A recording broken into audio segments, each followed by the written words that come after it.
আকাশচুম্বী। এরপর যিনি দালাল কালা জসিম, মানুষকে এমনভাবে পটান যেন ডাক্তারের কাছে না গেলে জীবনটাই বৃথা। এবার আসছেন পিন্টু, ডাক্তারের বিশ্বস্ত সহকারী। ডাক্তার যা বলেন না বুঝেই জি স্যার বলে ফেলে। এবার যার জন্য এত আয়োজন, রহিম, একজন অসুস্থ রোগী, একটু বোকাশোকা আর জ্বরে কাহিল অবস্থা। সবশেষে আসছেন করিম, রোগীর ভাই, গ্রামের সাদাসিধে মানুষ, কিন্তু ভাইকে নিয়ে ভীষণ চিন্তিত।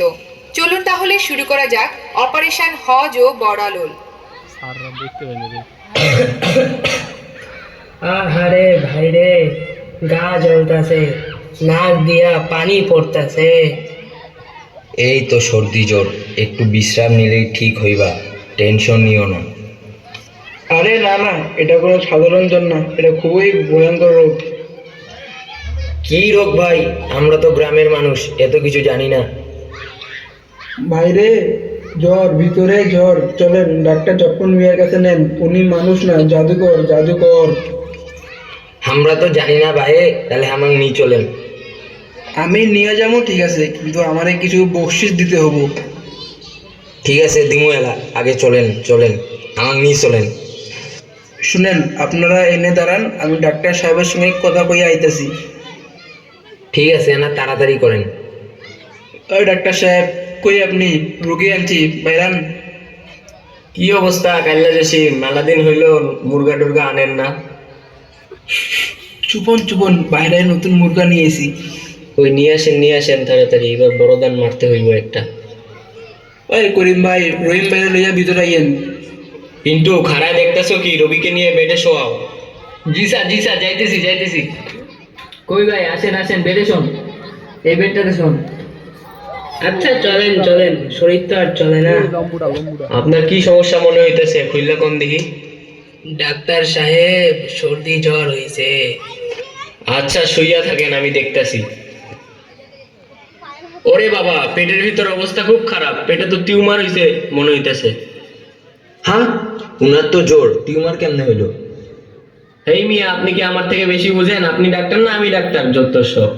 জ্বর মানে পেটে টিউমার, এটা মেডিকেলের নতুন সায়েন্স, না মানলে মরবেন। কি স্যার, এখন কি তাইলে এক্সরে করবো? না, তার কোনো দরকার নাই, আমি চোখ দিয়ে এক্সরে করে ফেলাইছি। করিম সাহেব, জরুরি অপারেশন লাগবো, খরচ মাত্র 2 লাখ। 2 লাখ? আমরা গরিব মানুষ ভাই, এনা কম সম করি নেন। আরে ভাই, টাকা ছোট, জীবন বড়। টাকা আইতেছে কারণ নাই, আপনার ভাই যদি মারা যায় তখন? আচ্ছা ডাক্তার সাহেব, আপনারা অপারেশনের ব্যবস্থা করুন, আমি টাকা পয়সার ব্যাপারটা দেখতেছি। ডাক্তার সাহেব, এত কম সময়ে আমি এতগুলা টাকা কোথায় পাবো? আমার জমিগুলা রাখেন, তাও আমার ভাইরে বাঁচান। পিন্টুরে, ইউটিউবে ভিডিও চালু কর, অপারেশন করার লাগবে। জি স্যার বাইর করতেছি, নেট একটু স্লো। আচ্ছা ঠিক আছে, তাড়াতাড়ি কর, আর তোর সইতেছে না, টাকা পয়সা নেওয়ার লাগবো। স্যার ভিডিও বাইর করছি, তাড়াতাড়ি অপারেশন শুরু করেন। পিন্টুরে, এইখানে তো ছুরি দেখাইতেছে, ছুরিটা দে তাড়াতাড়ি। জি স্যার, ছুরি তো পাই না, রান্নাঘরেরটা নিয়ে এসছি, এই লন। ভালোই করছিস, এটাতে আরো ধার বেশি হইব। চল তাহলে এবার অপারেশন শুরু করি।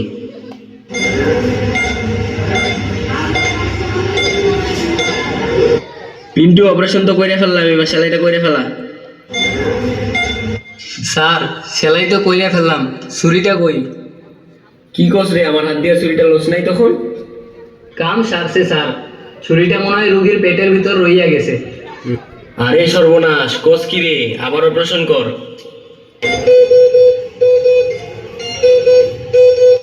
স্যার ছুরি তো পাইলাম, কিন্তু রুগী তো নড়তেছে না। কি কস রে, ঘুমের ওষুধ না খাইয়া ঘুমাইয়া গেল? স্যার রুগী তো মনে হয় মারা গেছে। তুই টাকা পয়সা যা আছে সব লইয়া আয়, পালাই আমরা, চল পালাই। ওরে বাবা রে, তাহলে আমিও এখন পালাই। আজ আমার ভাই ভুল চিকিৎসার কারণে মারা গেল। শুধু কিছু টাকার লোভে হাতুড়ে ডাক্তার আর দালালরা মানুষের জীবন নিয়ে খেলা করে। আমাদের সচেতন হতে হবে, সঠিক ডাক্তারের কাছে চিকিৎসা নিতে হবে। হাতুড়ে ডাক্তার ও দালাল মুক্ত সমাজ গড়তে সবাইকে এগিয়ে আসতে হবে। সচেতন হই, জীবন বাঁচাই, হাতুড়ে ডাক্তার ও দালাল মুক্ত সমাজ গড়ি।